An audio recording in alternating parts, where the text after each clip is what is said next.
Welcome to Chapter 2. So Chapter 2 is kind of a little bit more of a review. It's talking about acids and bases, and then it's kind of taking those acids and bases and delving them into the ideas of organic chemistry.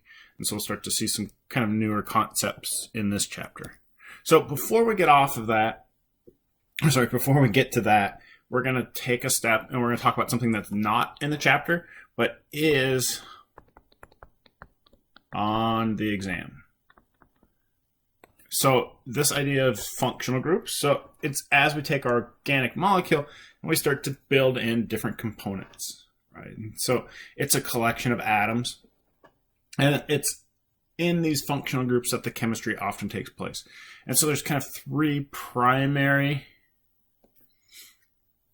functional groups, kind of classifications that we're going to talk about. The first is hydrocarbons, then the oxygen family, and then the nitrogen family. All the different kind of subfamilies are listed in those groups. Right, and so we'll move on to hydrocarbons. Hydrocarbons contain only carbons and hydrogens. Right, alkanes are the simplest.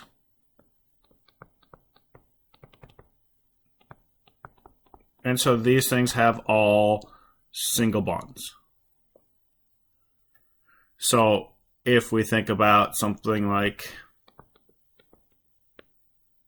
C4H10, those carbons can all be arranged that way, and then we complete octets with hydrogen atoms. Our alkenes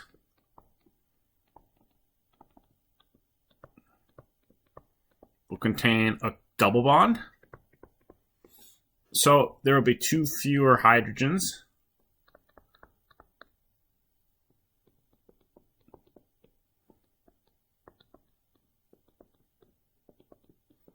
In our alkene.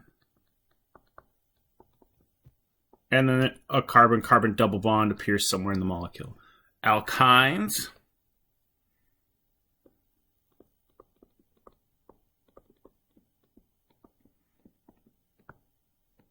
will have a triple bond.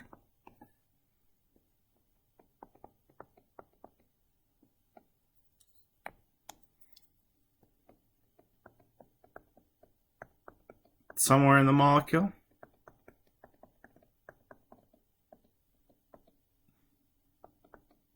And then aromatic, the final one, it's a special kind. There is a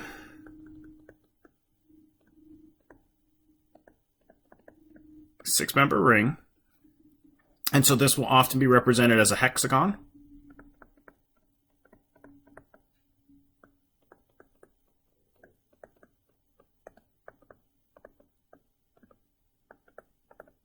And then it alternates double bonds and single bonds, right? And so an example of an aromatic ring is this, right? We've got a hexagon, which is our six-member ring, right? So the way that this is kind of interpreted is that each corner has a carbon on it, and then we're alternating double bond, single bond, double bond, single bond.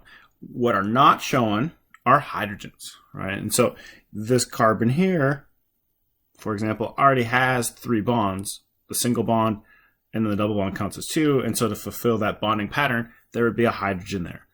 This carbon that's here has a hydrogen, right? And so the formula for this compound, C6H6. Up next, the oxygen family. So the first is an alcohol.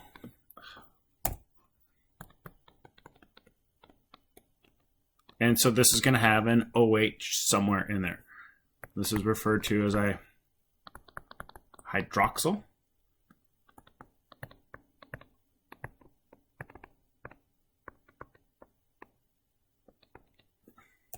Sorry, I don't know what's going on. My stylus.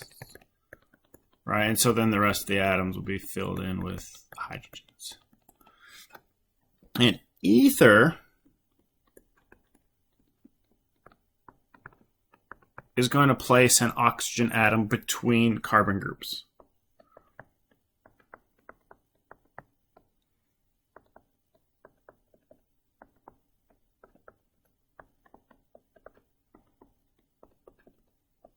Right, and so as we look at these two examples, they have the same formula.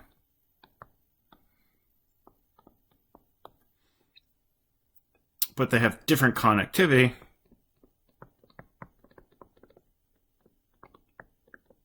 And so this makes these constitutional isomers. Okay, the oxygen family also contains a special kind of subgroup. It's known as the carbonyl compounds, or the carbonyl group. The carbonyl group are related, and they all have a carbon-oxygen double bond. Okay, how they differ is what's attached to this carbon-oxygen double bond. Aldehyde has a hydrogen and carbons, right? And so we would have hydrogen, carbon-oxygen double bond, and then some sort of carbon group, right? And I'm just putting CH3 for simplicity. If we think about the condensed formula for this, the aldehyde group is represented with CHO. Ketones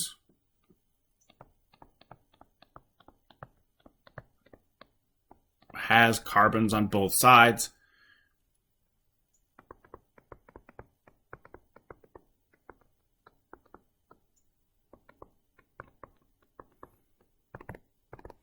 And so as we're writing out the condensed formula, it's C followed by O.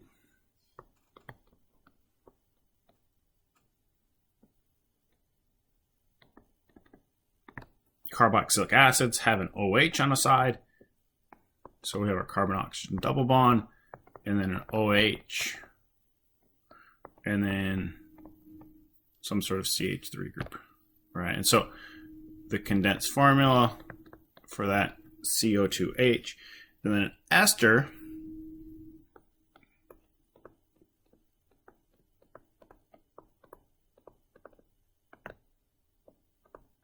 has an O carbon on one side. So we'd have like something like CH3, C double bond O, O, and then CH2, CH3, right? And so we would see that as CO2 in the condensed formula amongst other carbons, right? And so the oxygen groups, right? So the carbon groups that I've got represented on the sides of these carbon-oxygen double bonds, or the carbonyls, are just representative groups. They can be anything. Okay, and then the nitrogen family, amines.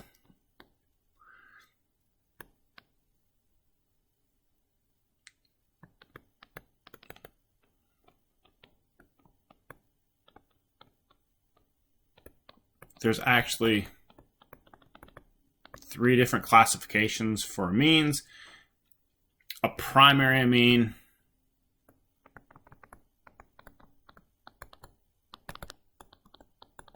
has 1 carbon group and 2 hydrogens.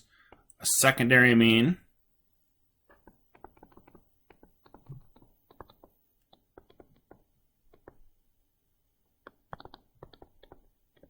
has 2 groups.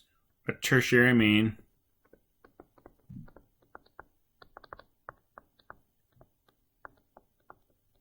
has 3 groups. So primary 1, secondary 2, tertiary 3, right? It's just referring to the number of carbon groups.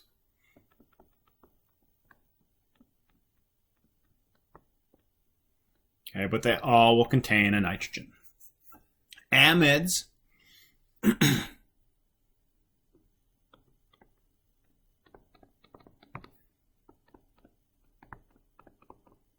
are carbonyl compounds. So we're going to have a carbon group, our carbonyl, then attached to the carbonyl, a nitrogen. So kind of like amines, what's attached to those nitrogens can vary.